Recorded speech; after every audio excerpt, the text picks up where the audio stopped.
वहां पे जितने भी लोग थे सब बुरी तरीके से हंसने लगे। आज मैं टाइम्स 40 अंडर 40 की लिस्ट में इस साल की मैं हूँ। इस इंसान को इतनी इज्जत मिल रही है, प्यार मिल रहा है। वहां पे लोग खड़े होकर के बोल रहे थे कि मेरी मेमोरी शार्प हो चुकी है। 33% रूल आप अपने जीवन में फॉलो करें तो इससे आपकी जो लर्निंग है वो बहुत इंप्रूव होगी।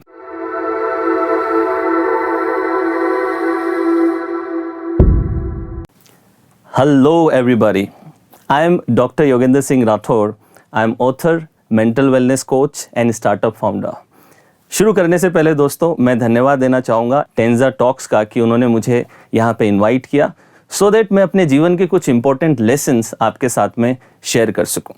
दोस्तों आज की इस टॉक में मैं आपसे अपने जीवन के 3 बहुत ही अहम, बहुत ही इंपॉर्टेंट लेसन्स शेयर करूँगा। So without wasting any time let me start with the first lesson. पहला लेसन दोस्तों ये है, that is power of learning. दोस्तों मेरा जीवन बहुत ही परेशानियों में गुजरा है, स्ट्रगल मैंने बहुत देखा है अपने सक्सेस के रास्ते में।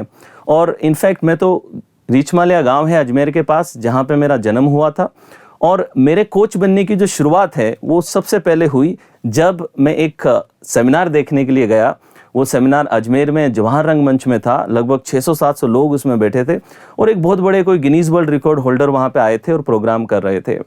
उस प्रोग्राम में मैंने पहली बार देखा कि इस इंसान को इतनी इज्जत मिल रही है, प्यार मिल रहा है। वहाँ पे लोग खड़े होकर के बोल रहे थे कि मेरी मेमोरी शार्प हो चुकी है, मेरा फोकस बढ़ गया है, कंसंट्रेशन मेरी बहुत अच्छी हो गई है, कईयों की सेल्फ डाउट, ओवर थिंकिंग ये सब दूर हो रही थी। तो मुझे बड़ा ही इंस्पायरिंग लगा कि यार ऐसा भी एक प्रोफेशन है, ऐसी भी एक जगह है जहाँ पे लोग इतना प्यार और इज्जत पा सकते हैं। तो मैं बड़ा प्रभावित हुआ और वहाँ से मैंने ये सोचा कि मैं एज अ कोच अपनी जर्नी शुरू करूँ या as a speaker, as a trainer अपनी जर्नी शुरू करूँ। लेकिन जब मैंने उन्हें देखा तो मुझे ये समझ में आया कि मेरे अंदर तो कोई सी भी ऐसी बात ही नहीं कि मैं एक स्पीकर बन सकूँ या लोगों के सामने बोल सकूँ या किसी को मोटिवेट या इंस्पायर कर सकूँ। ऐसा कोई भी स्किल मेरे अंदर था नहीं। उनको जब मैंने देखा तो वो तो बड़े स्टाइलिश लग रहे थे, सूट वूट पहना हुआ था और मेरे में तो स्टाइल का एस भी नहीं था, फैशन का एफ भी मेरे अंदर नहीं था। इनफैक्ट मैं तो अपने कॉलेज के शुरुआती दिनों में स्लीपर, फॉर्मल पैंट और टी शर्ट पहन करके चला जाता था। आप सोच सकते हैं कि क्या लुक रहा होगा। इनफैक्ट मैं कंघे से भी बाल नहीं बनाता था, कंघी से बनाता था, बिल्कुल चिपका करके और कियोकार्पिन तेल लगा करके जाता था। आई होप कि आपने सुना होगा, हरे कलर का ये तेल आता था, बड़ा ही खुशबूदार था और घर में हम सरसों लगाते थे और बाहर जाते थे तो कियोकार्पिन लगाते थे। यही हमारा डियोर था, यही लुई विटॉन था, यही क्रिश्चियन डियोर रहता था हमारा। तो इस तरीके की हमारी फैशन सेंस थी। तो वहाँ पे मुझे लगा कि ये तो बिल्कुल पॉसिबल नहीं है, मैं कैसे बन पाऊंगा। प्रभावित था लेकिन समझ नहीं आ रहा था, डर लग रहा था कि इसको करेंगे कैसे। फिर मैंने देखा कि वो तो 600-700 लोगों के सामने बहुत अच्छी स्पीच दे रहे हैं। उनकी स्पीच सुनने के बाद मुझे लगा कि इसके तो आसपास भी मैं नहीं हूँ, मैं कहाँ से स्पीच दूंगा। और इनफैक्ट मैं तो एक स्टेज फोबिक लड़का रहा था। दोस्तों 6ठी क्लास में मैं था जब मेरे साथ एक इंसिडेंस हुआ जहाँ पे मैं स्टेज पे था और मुझे कुछ बोलना था और स्टेज पे जैसे ही मुझे बोलने के लिए माइक दिया गया, सडनली मेरी हार्ट बीट बहुत ज़्यादा तेज हो गई, मेरे पैर कांपने लगे और पूरा चेहरा गर्म हो गया, लाल पड़ गया, कान लाल पड़ गए, ऐसी स्थिति थी और बिल्कुल शिवरिंग मेरे अंदर हो रही थी। एक पैनिक अटैक सा मुझे लगा और ये देख करके लोग बड़ा हंसने लगे और उनकी हंसी को देख के वो जो फियर ऑफ एम्बैरेसमेंट मेरे अंदर आया, वहाँ मैंने उस दिन निश्चय कर लिया कि आज के बाद अब कभी स्टेज पे नहीं चढ़ूंगा। उसके कई सालों तक दोस्तों ऐसा हुआ कि मैं स्टेज पे नहीं जा पाया। पब्लिक स्पीकिंग तो दूर की बात है, मैं शादियों के स्टेज पे, रिसेप्शन पे पैसे के लिफाफे देने के लिए भी नहीं जाता था, इतना मुझे डर लगता था। फिर जब ऐसे प्रोग्राम्स वगैरह देखे तो मुझे थोड़ा सा मोटिवेशन तो आया। इसके बाद में मैंने अपने कोर्स वगैरह भी डेवलप करे। फिर मैं एक स्कूल ने मुझे बुलाया, बहुत छोटा सा स्कूल था, वहाँ पे प्रोग्राम लेने गया। बड़ी हिम्मत करके गया था, डरा हुआ था बहुत ज़्यादा और स्टेज पे जाकर के प्रोग्राम करने के लिए गया। 40-50 बच्चे बैठे थे, 8वीं 9वीं 10वीं के होंगे और वो लेक्चर था फोटोग्राफिक मेमोरी कैसे बनाएं। और देखें दुविधा आपकी, मैं स्टेज पे गया और पहले ही 10 मिनट में भूल गया, कंप्लीटली भूल गया। और वहाँ पे जितने भी लोग थे सब बुरी तरीके से हंसने लगे और मुझे वही पुरानी मेमोरीज सारी वापस आ गई जो पैनिक और फोबिया की और जो डर की थी। लेकिन इस बार दोस्तों मैंने ये डिसाइड कर लिया कि मैं इस बार डर को चूज़ नहीं करूंगा, क्योंकि पहली बार मैंने फियर को चूज़ किया था और इस बार मैंने डिसाइड किया कि मैं एक्शन को चूज़ करूंगा। दोस्तों ध्यान रखिएगा, ज़िंदगी में जब डर और एक्शन में किसी चीज़ को चूज़ करना हो तो आप एक्शन को चूज़ करें, क्योंकि जिसको आप चूज़ करेंगे वही आपके अंदर बहुत बड़ा होता जाएगा और वही आपके अंदर पावरफुल हो जाएगा। मैंने ये सोचा कि मैं अब एक्शन को चूज़ करूंगा और अब मैंने देखिए पावर ऑफ लर्निंग को इस्तेमाल किया अपने इस फोबिया को डील करने के लिए। ये जो लोगों के सामने बोलने का डर था, फोबिया था कम्युनिकेट करने का, मैंने अपने आप को रिकॉर्ड करके सुनना चालू किया, मिरर के सामने बोलना चालू किया। इवन मैंने कुछ सेल्स रिलेटेड प्रोडक्ट्स भी बेचना चालू किए, कुछ डायरेक्ट सेलिंग में काम करना चालू किया। न्यूरो लिंग्विस्टिक प्रोग्रामिंग जो कि एक ब्रेन साइंस होती है उसको स्टडी किया, उसको स्टडी करके अपने ब्रेन के जो मेंटल पैटर्न्स थे उनको चेंज करना शुरू किया। कई मेंटोर से सीखना मैंने शुरू किया और इस लर्निंग का नतीजा ये निकला कि वो फोबिया मैंने कंप्लीटली दूर कर लिया, वो डर मैंने कंप्लीटली दूर कर लिया। और फास्ट फॉरवर्ड अगर कर दूं तो आज मैं कई बड़े बड़े चैनल्स पे बोला हूं, चाहे टेडेक्स हो, जोश टॉक्स हो, आज इस इतने बढ़िया चैनल पे आपसे बात कर रहा हूं। 3000 से ज़्यादा मैंने वेबिनार कर लिए हैं, सेमिनार और वर्कशॉप्स कर लिए हैं और आज मैं टाइम्स 40 अंडर 40 की लिस्ट में इस साल की मैं हूँ। तो ये सारी चीज़ें जीवन में हो पाई because I was ready to learn and improve myself. दूसरा अगर एक इंसिडेंट शेयर करूं तो मुझे किताब लिखनी थी और मेरी वोकेबलरी बहुत ही वीक थी और लिखने में मुझे बहुत ज़्यादा प्रॉब्लम होती थी। तो अगेन जब किताब लिखने का ख्वाब आया तो हिंदी में तो सोच पा रहा था लेकिन इंग्लिश में कुछ नहीं सोच पा रहा था। तो अगेन 5-6 महीने कंटिन्यूसली मैंने लर्निंग करी, किताबें पढ़ी, मेंटोर से सीखा। ये सब सीख करके finally I improved my English, I improved my vocabulary and I started writing. और अभी तक मैं टोटल 10 किताबें लिख चुका हूँ आज की डेट में। और अभी अगस्त मंथ में ही मुझे वर्ल्ड बुक ऑफ रिकॉर्ड्स के अंदर मेरा नाम दिया गया है for inaugurating 8 books in a single day. तो दोस्तों आप अगर सीखते जाएंगे, लर्न करते जाएंगे तो ज़िंदगी में बहुत सारे बदलाव हैं जो आ सकते हैं। तीसरा मैं अगर आपसे पॉइंट बात करूं तो मेरे परिवार में कभी किसी ने बिज़नेस नहीं किया है। ज़्यादातर हम ऐसे परिवार से हैं जहां पे या तो लोग खेती करते हैं या जॉब करते हैं, बिज़नेस तो किसी ने भी नहीं किया।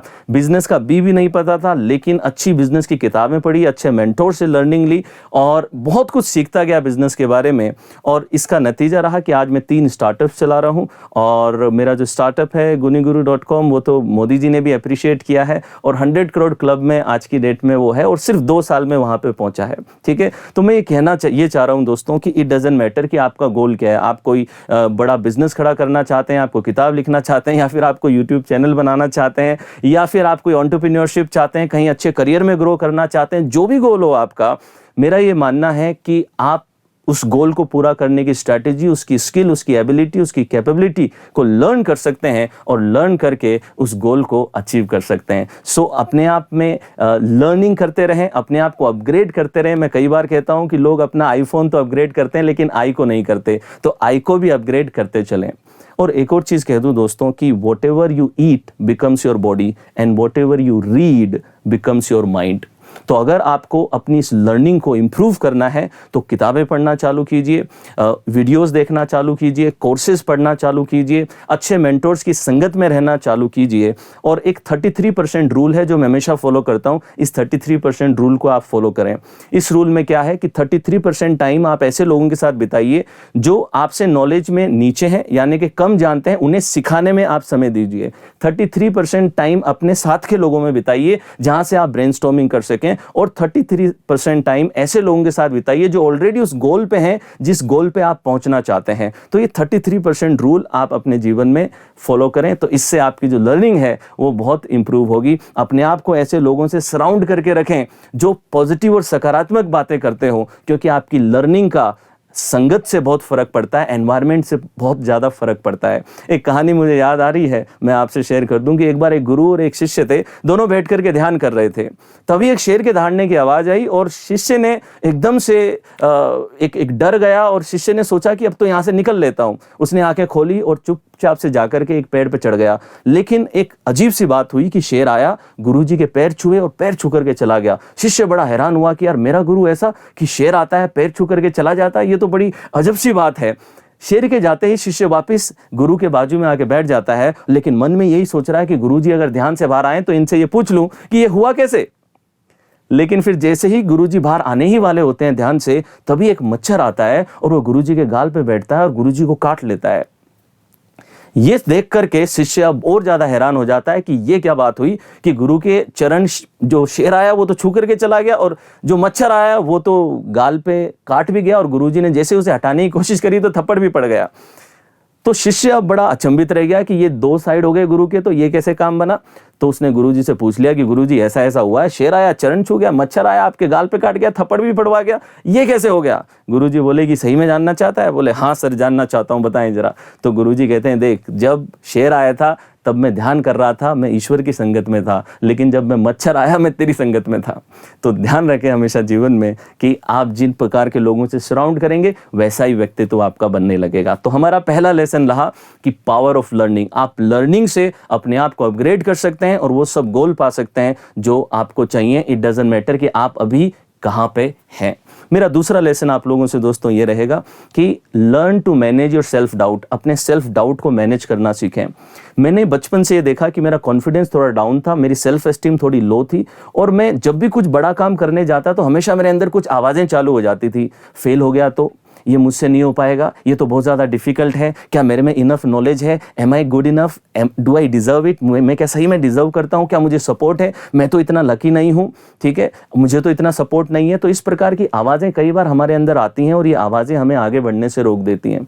दोस्तों हमारे अंदर 3 लोग रहते हैं, 2 तो कई बार आपने देखे होंगे कि आपने कभी ऑब्जर्व किया है कि जो इंसान सिगरेट छोड़ना चाह रहा है वो भी आप ही हैं, जो सिगरेट को पकड़ के बैठा है वो भी आप ही हैं, जो सुबह जल्दी उठना चाहता है वो भी आप ही हैं, और जो अलार्म बंद करके सो जाता है वो भी आप ही हैं, जो वेट लूज करना चाहता है वो भी आप ही हैं, और जो कंटिन्यूअसली खाना खाता रहता है वो भी आप ही हैं, जो प्रोएक्टिव रहना चाहता है वो भी आप ही हैं, जो प्रोक्रेस्टिनेट कर रहा है वो भी आप ही हैं, जो शांत रहना चाहता है वो भी आप ही हैं, जो गुस्सा कर रहा है वो भी आप ही हैं। कभी कभार आपने देखा होगा आप ही के अंदर ये 2 पर्सनालिटीज द्वंद्व में रहती हैं, कॉन्फ्लिक्ट में रहती हैं, और आप जो ड्रीम के प्रति गोल लेना चाहते, गोल के प्रति जो एक्शन लेना चाहते हैं वो आप ले नहीं पाते हैं। और इसका सबसे बड़ा रीजन है दोस्तों कि 3 लोग रहते हैं, सिर्फ 2 नहीं है। एक है आपके अंदर ड्रीमर, दूसरा है क्रिटिक, और तीसरा है डूअर। तो जब आपका डूअर एक्शन लेना चाहता है तो ये जो क्रिटिक है, ये क्रिटिक आपके अंदर सेल्फ डाउट की फॉर्म में रहता है, और ये सेल्फ डाउट ही है जो आपको आगे बढ़ने से रोक देता है। तो इस सेल्फ डाउट को आप मैनेज करना सीखें, अपने इनर क्रिटिक को मैनेज करना सीखें, तो फिर आप देखिएगा मैसिव एक्शन लेंगे और मैसिव गोल्स को अचीव करेंगे। तो सवाल उठता है कि इसको मैनेज करें कैसे। तो मैं आपको एक टेक्निक देता हूं इसको मैनेज करने के लिए। देखिए दोस्तों, हमारा जो सबकॉन्शियस माइंड है ये गूगल सर्च इंजन की तरह है। इस गूगल सर्च इंजन में आप जो भी टाइप करते हैं वो उसी से रिलेटेड डेटा आपको ला करके दे देता है।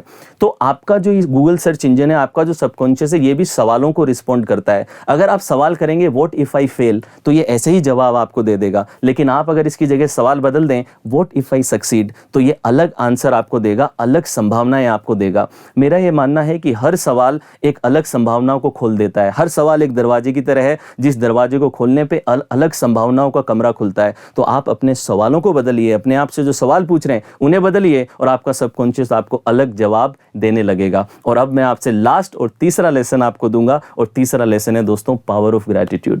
मैंने अपने जीवन में देखा कि शुरुआती दिनों में जब मैं स्ट्रगल करता था तो मैं बहुत ज्यादा क्या कमी है इस पे फोकस करता था, मेरे पास क्या नहीं है उस पे फोकस करता था। दोस्तों हमारे माइंड का ये नेचर है कि हम ज्यादातर उन चीजों पे फोकस करते हैं जिनकी हमारे पास में कमी हो। आपने कभी नोटिस किया होगा कि अगर आपका कोई दांत टूटा है तो जीभ बार बार उस खाली दांत के ऊपर जाती है जहां पे खाली जगह बन गई है, वैसे नहीं जाती। तो हमारे सबकॉन्शियस माइंड का ये नेचर है कि हम लोग जिस चीज का अभाव हो उसी के ऊपर जाने लगते हैं।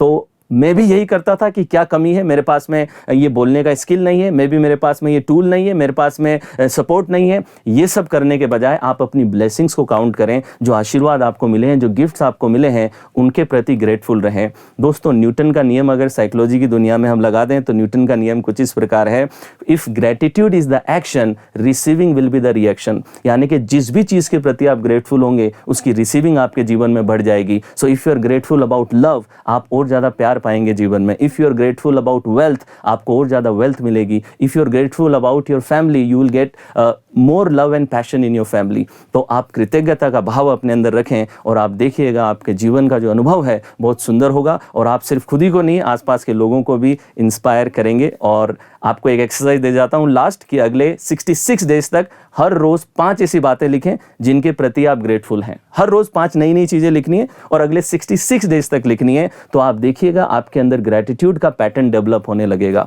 66 डेज इसलिए क्योंकि पहले 22 दिन में पुराना पैटर्न टूटता है, अगले 22 दिन में पुराना पैटर्न इंस्टॉल होता है, नया पैटर्न इंस्टॉल होगा और अगले 22 दिन के अंदर वो इंटीग्रेट होगा।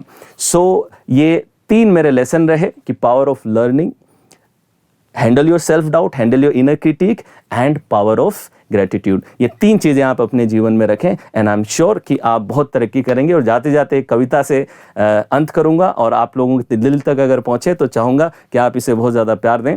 कि कभी कभी मैं सोचता हूं बहुत देर से आया हूं, मुझको तो सन 1942 में आना था, भारत छोड़ो आंदोलन में गांधी का हाथ बटाना था। कभी कभी मैं सोचता हूं बहुत देर से आया हूं, मुझको तो राणा सांगा के काल में आना था, एक हाथ से लड़ाओ वीर मुझे बिना हाथ के लड़ना था। कभी कभी मैं सोचता हूं बहुत देर से आया हूं, मुझको तो राजा अकबर के काल में आना था, बीरबल से कुशाग्र अपनी बुद्धि को दर्शाना था। कभी कभी मैं सोचता हूं बहुत देर से आया हूं, मुझको तो हिटलर की तानाशाही में आना था, हिटलर से बढ़कर अपनी नीति को दर्शाना था। हाँ, पर कभी कभी मैं सोचता हूं मैं ठीक समय पर आया हूं, रच डाले इतिहास उन्होंने, रच डाले इतिहास उन्होंने, मैं इतिहास नया रचने आया हूं।